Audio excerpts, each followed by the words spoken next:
everyone, welcome back. I'm Melissa Pineda, and today I will be discussing the book The Everlasting Man by G.K. Chesterton. So his name was Gilbert Keith Chesterton. He was born in England in 1874 and died in 1936. I'm a little hesitant to review one of Mr. Chesterton's books because I think he's brilliant. And while I know this review will not do anything he's written justice, at least my goal is to give you an idea of what it's about, the salient points I find, and hopefully it'll interest you in picking up a copy yourself. So let's begin.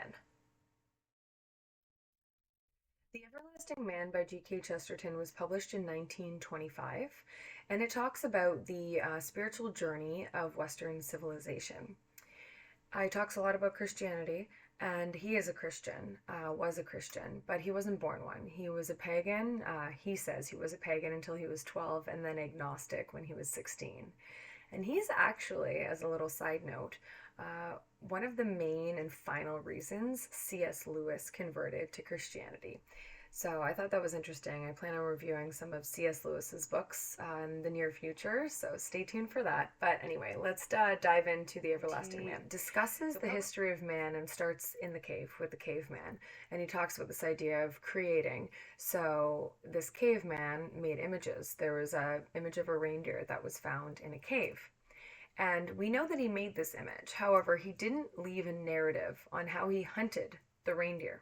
So anything we know of him is simply a hypothesis or a presumption and not based on anything factual. So the idea that cavemen walked around like Fred Flintstone with clubs is completely made up. It's not true.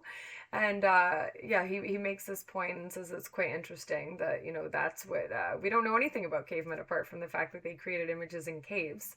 That's about it. So he says that, like, we don't know if he hit women over the head with clubs, for instance.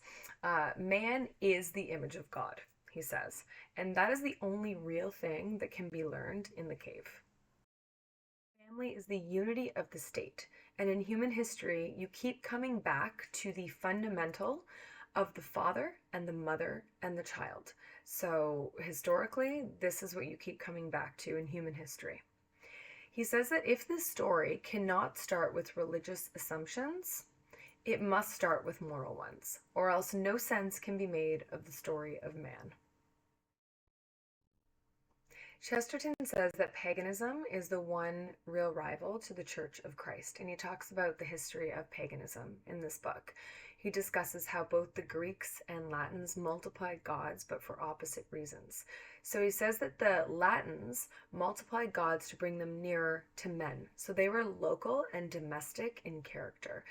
He says that it gave the impression of a god for everything, a god for doors, windows, household gods, many of them.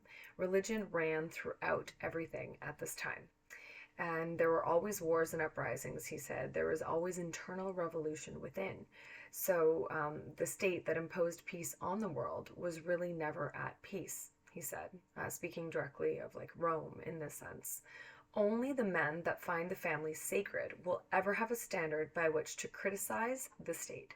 So they alone can appeal to something more holy than the gods of the city.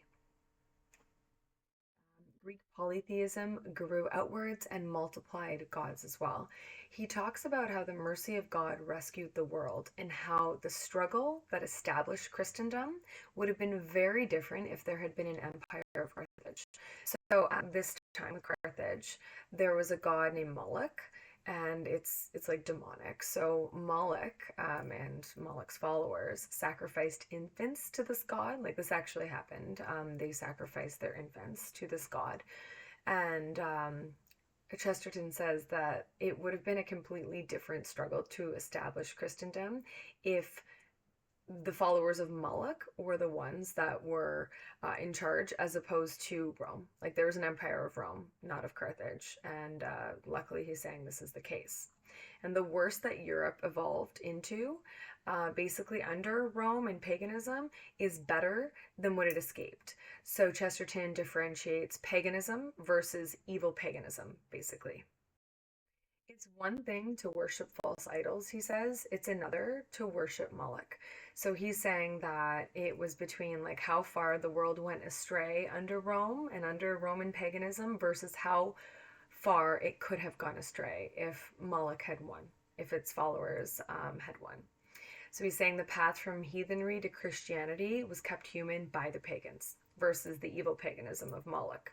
So the Roman Empire was basically recognized as the highest achievement of the human race and also the broadest. So there's this aqueducts, like no one could surpass that. And he talks about the fall of Rome and how at that time it was almost like the world was depressed. The people looked at the fall of Rome as the end in a certain way. There was nothing left that could conquer Rome when it fell, but there was nothing that could improve it either. So it was the best thing that was growing weak. So the best thing that existed was growing weak, and it really sent a shockwave throughout the world. He talks about the meekness of Jesus, self sacrifice, the idea of forgiveness of sins. He points to the uniqueness of Christianity in relation to all other paths. Just to think, like, Jesus was born into this world. He existed at a time when Rome, this pagan empire, life was brutal, life was short, it was hard, and he came in, and there was all of a sudden this answer. Chesterton claims, the struggles of the ancient world, the search basically for something, was answered in Bethlehem the night that Jesus was born. He says that we have to look at the event of Jesus's birth basically with fresh eyes. God as a child, a claim that no other religion dares to make. Chesterton says that Christ is the central figure in history.